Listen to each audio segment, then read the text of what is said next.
All right, let's just get it out of the way. I'm a veteran.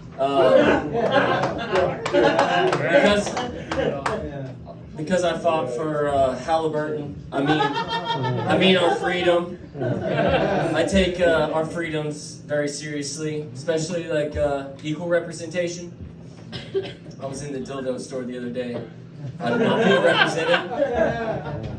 I think we need labels on dildos that tell everyone how much bigger they are than the national average penis size. Like just a little picture, like out in the wild, it looks like this. You know, like this is the majority of what you're looking at.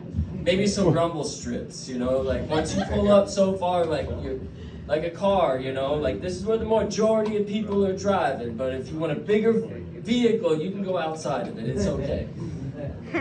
There's some struggles with us that have a national average penis size, which again is the majority of us. It's the average.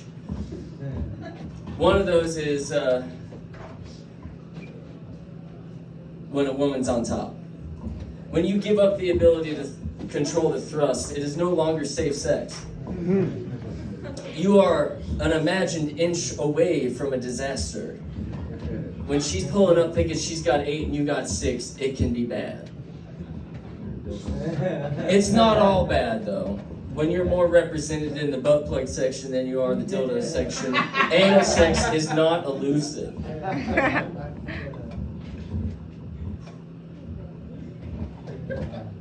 One of the problems with having an average penis is that you fall into the male enhancement rabbit hole. It's all fake. It's all fake. But they're hiding the answer. I was watching the news the other day with my grandfather, and this angry guy was screaming, "These trans people are cutting their dicks off." And I'm just like, he's got a point. What are they doing with these dicks? How do I get on the transplant list? Like, I've seen these dicks on the internet. Some of these trans women have big dicks. We're talking an upgrade. And you can't tell me the science isn't there. We all know John Wayne Bobbitt. That was 30 years ago. His got thrown in a field. I'm just talking about an operation in a room. I think the trans women are missing out on a lot of money in the dick envy market. If I didn't want it anymore, and it was an upgrade for a lot of people, I'd just be on OnlyFans like, who wants it? I'd be a billionaire next week.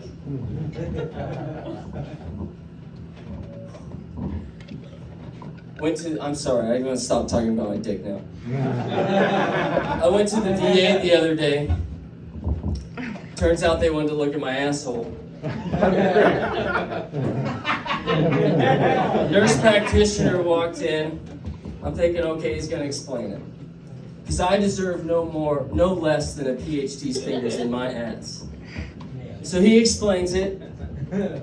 They're going to check my prostate. That's cool. Comes back in, god damn it's the same nurse practitioner, but he brings a chaperone, but he's not a doctor. So I'm thinking, okay, chaperone's like, I'm gonna stand over here in the corner and look the other way. That's not a chaperone. I'm like, woman.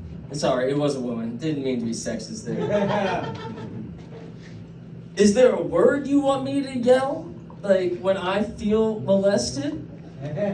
Do you need a mirror? Is my asshole the basilisk? I don't know.